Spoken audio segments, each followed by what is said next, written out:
இவரிடம் பரீட்சை எழுதும் மாணவர்களுக்கான பார்ட் 1 வகுப்பு 4க்கான வினாத்தாள் இந்த காணொளியிலே பதிவிடப்படுகின்றது. அந்த வகையிலே முதலாவது கேள்வி, சிந்துவெளி அகழ்வாராய்ச்சியில் ஈடுபடாதவர். இதில் கேட்கப்பட்ட கேள்வி சிந்துவெளி அகழ்வாராய்ச்சி பணியிலே ஈடுபடாதவர் யார் என கேட்கப்பட்டிருக்கின்றது. இங்கே நாங்கள் பார்த்தோம்னு சொன்னால், சிந்துவெளி அகழ்வு பணியானது சர் ஜான் மார்ஷலுடைய தலைமையிலே அந்த அகழ்வு பணிகள் நடைபெற்றது.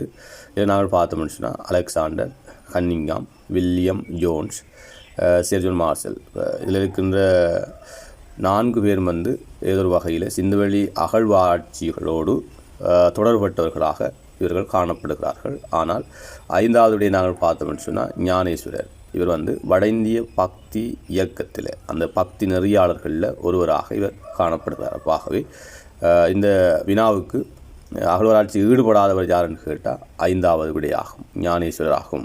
ஞானேஸ்வரர் தான் இந்த இதுக்கு பொருந்தாத விடையாக காணப்படுகிறது. ஆகவே சரியான விடையும் இந்த கேள்விக்கு சரியான விடை ஞானேஸ்வரர் ஆவார். 2வது கேள்வி, சாமவேதம் எத்தனை பாடல்களை கொண்டது? நாங்கள் ஒவ்வொரு வேதமாக நாங்கள் படிச்சிருக்கிறோம். விருக்கு வேதம் அது எத்தனை காண்டங்கள், எத்தனை பாடல்கள், அதே போன்று எத்தனை மந்திரங்களை கொண்டிருக்கின்றது, எத்தனை சூக்தங்களை கொண்டிருக்கின்றது, எத்தனை பிரிவுகள் இருக்கின்றன, நான் ஒரு வேதமாக படிச்சிருக்கின்றோம். அந்த வகையிலே இதில் நாங்கள் 6000 என்றது அதர்வன வேத மந்திரங்களுடைய பாடல்களை நாங்கள் எண்ணிக்கையை சொல்லுவோம். 6000 பாடல்களை கொண்ட வேதம் அதர்வன வேதம் என்று சொல்லி 101 ஜசுர் வேதத்தினுடைய சாயைகள். அடுத்த நாள் பார்த்தோம்னா 1549 சாமவேத பாடல்களின் எண்ணிக்கையாகும். ஆகவே முதலாவது விட தான் இதுக்குரிய சரியான விடையாக காணப்படுகின்றது. 3வது கேள்வி, அதர்வன வேதம் எத்தனை காண்டங்களையும் எத்தனை சூக்தங்களையும் எத்தனை பாடல்களையும் கொண்டது?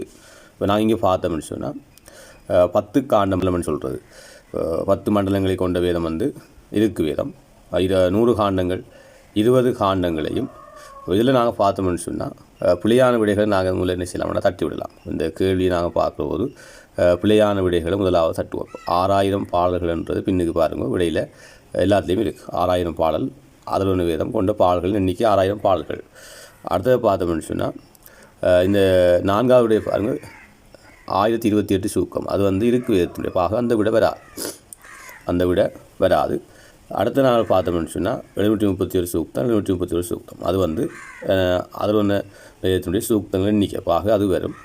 அடுத்த நாள் பார்த்தோம்னா 10 காண்டம் இருக்கிறது. அது இருக்கு வேதத்தினுடைய 10 மண்டலங்களை கொண்டிருக்கின்றது. அப்போ அது வராது, முதலாவது விட வராது.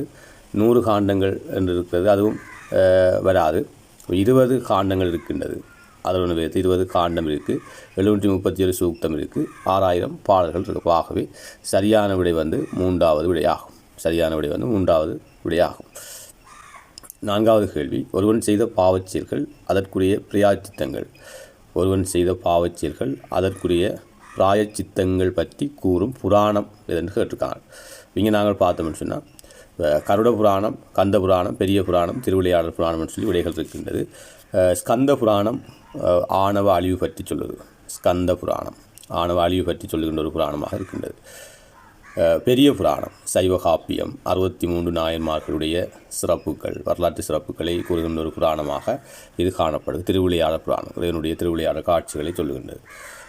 கருட புராணம் தான் ஒருவன் செய்த பாவச்செயல்கள் அதற்குரிய பிராயச்சித்தங்கள் பற்றி சொல்லுகின்ற ஒரு புராணமாக முதலாவது விட கருட புராணம் இருக்கின்றது. 5வது கேள்வி, புராண படலத்தை அறிமுகம் செய்தவர் யார்?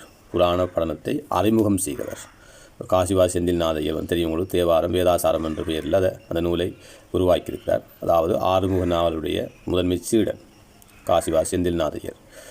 விபுலானந்தர் கிழக்கிழங்கையினுடைய விடிவெள்ளி என்று சொல்லுவார்கள். ஜாழ் நூல், இசை நூலாக அவருடைய நூல் காணப்படுகிறது. விவேகானந்தர் சூறாவளித்துறவி, வீரத்துறவி என்ற பெயர்கள் கொண்டு அழைக்கப்படுகிறார். ராமகிருஷ்ண மிஷனை பிற்பட்ட காலங்களிலே வளர்த்து சென்ற பெருமை அவருக்கு தான் உரியது. இந்த புராண படலத்தை அறிமுகம் செய்தவராக விளங்குவதுதான் செல்லஸ்ரீ ஆறுமுக நாவலர் ஆவார். ஆகவே இதற்குரிய விட 2வது விடையாகும். இதற்குரிய விட 2வது விடையாகும். 6வது கேள்வி, இராமாயண கதையுடன் தொடர்புபடாத கோயில். இராமாயண கதையோடு தொடர்புபடாத கோயிலை கேட்டுருக்காங்க. இராமாயண கதையோடு தொடர்புபடாத கோயில் இங்கே நாங்கள் பார்த்தோம்னு சொன்னால் சீதாலிய, மாமாங்கேஸ்வரம், கொக்கட்டிச்சோலை, திருக்கோணேஸ்வரம், கன்னியா போன்ற ஆலயங்கள்லாம் இங்கே குறிப்பிடப்பட்டிருக்கின்றது. இங்கே நாங்கள் பார்த்தோம்னு சொன்னால் எந்த ஆலயம் ராமாயண கதையோடு தொடர்படாமல் இருக்கின்ற சீதாலியே உண்மையிலே இந்த ராமாயண கதையோடு தொடர்பட்ட ஒரு ஆலயம் நூரெலியாவில் இருக்கின்றது. அதுகொண்டு மாமாங்கேஸ்வரம், அதாவது ராமர் தன்னுடைய படையோடு இலங்கைக்கு வரும்போது தன்னுடைய படை வீரர்களுக்கு தண்ணீர் தாகம் ஏற்பட்ட போது அந்த இடத்திலே ஒரு கிணறு ஒன்றை கின்றி அம்பால வந்து குளம் கின்றி அதிலே நீர் அருந்தியதாகவும் அந்த செய்திகள் புராணங்களிலே குறிப்பிடப்பட்டிருக்கின்றது. அடுத்தது பார்த்தோம் திருக்கோணேஸ்வரம், ராவணன் வழிபட்டமைக்கான சான்றுகள். கன்னியாவில் ராவனுடைய தாயினுடைய இறப்பு செய்திகள் பற்றி சொல்லப்பட்டிருக்கு. ஆகவே கொக்கட்டிச்சோலை தாந்தோன்றீஸ்வரம் இந்த ராமாயண கதையோடு தொடர்படாத ஒரு ஆலயமாக இருக்கின்றது. ஆகவே மூன்றாவது விட அதுக்குரிய பொருத்தமான விட. வைணவ நெறிக்கு புத்துணர்ச்சி ஊட்டிய சமய பெரியார் இருக்கிறார்கள் நாங்கள் பார்த்தோம்னு சொன்னால் எல்லாருமே ஒரு வட இந்திய பக்தி நெறியாளர்களே முதலாவது இந்த பக்தி நெறியினுடைய உருவாக்கத்துக்கு காரணமாக, இந்த பக்தி இயக்கத்தினுடைய உருவாக்கத்துக்கு காரணமாக இருந்தவர் ராமானந்தர். ஆகவே இந்த வைணவ நெறிக்கு புத்துணர்ச்சி ஊட்டிய சமய பெரியார்னு சொன்னால் ஸ்ரீ சைதன்யர் முதலாவது விட. அடுத்த நாள் பார்த்தோம்னு சொன்னால் மக்களின் ஒழுக்கத்தினை மேம்படுத்தும் நோக்குடன் ஸ்ரீராமனிடம் முறையிட்டு துளசிதாசர் எழுதிய நூல். இதில் நாங்கள் பார்த்தோம்னு சொன்னால் வினய பத்திரிக்கா, சிர சந்தீபினி, கிருஷ்ண கீதாவளி, கவிதாவளி, ராமசரிதமானஸ் எல்லாமே துளசிதாசருடைய இலக்கியங்கள் தான். ஆனால் மக்களின் ஒழுக்கத்தினை மேம்படுத்தும் நோக்குடன் ஸ்ரீராமனிடம் முறையிட்டு துளசிதாசர் எழுதிய நூலாக இருக்கிறது முதலாவது விடை. வினய பத்திரிகா தான் அவருடைய அந்த இலக்கியமாகும். அவனி நாராயணன் என்னும் விருது பெயர் கொண்ட மன்னன். உங்களுக்கு தெரியும், பல்லவர் காலத்திலே மன்னர்கள் பல விருது பெயர்கள் கொண்டு அழைக்கப்பட்டிருந்திருக்கார்கள். உதாரணமாக மகேந்திரவர்மன் அனைத்து கலைகளிலும் தேர்ச்சி பெற்றிருந்திருக்கிறார். சங்கீர்ண சாதி, சித்திரகார புலி, விசித்திர சித்தன், மத்த விலாசன், சீத்திரசாரி, இவ்வாறான பெயர்கள் ஒவ்வொரு சிறப்புக்காக வழங்கப்பட்டிருக்கு. அதே போன்று ராஜசிம்மனும் வீணை வாசிப்பதிலே சிறந்த வீணாதாரன் என்ற பெயரை பெறுகின்றான்.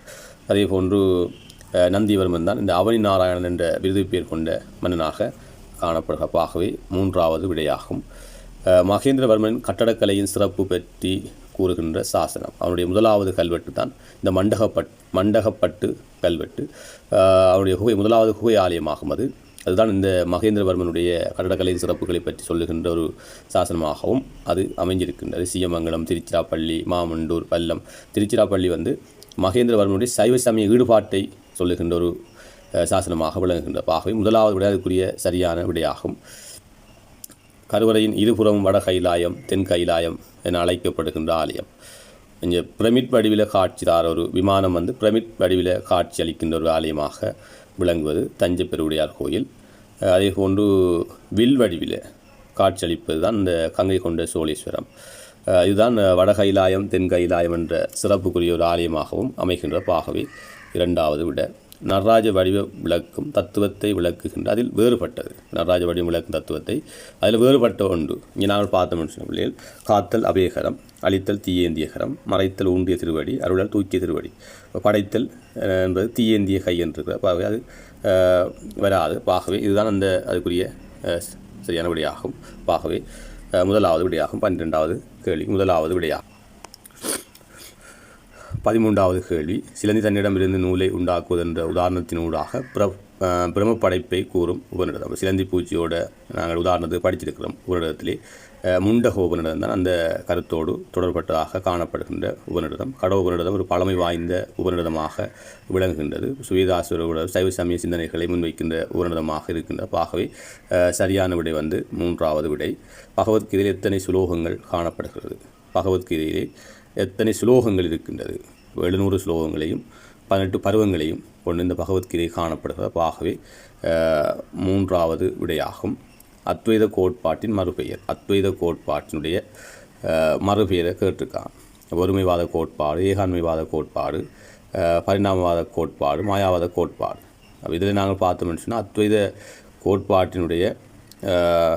கோட்பாட்டின் மறுபெயர் ஒருமைவாத கோட்பாடு, ஏகாண்மைவாத கோட்பாடு. அத்வைதம் என்ற ஒருமைவாத சொல்லுவது. ஆகவே இந்த 2 விடையும் இதுக்கு மிகவும் பொருத்தமான விடைகளாக இருக்கின்றது. ஏகாண்மை என்பது ஒன்று, ஒருமைவாத கோட்பாடு. ஆகவே ஒன்றும் அல்லது 2ம் இதுக்கு சரியான விடையாக அமையும். ஓகே, நன்றி.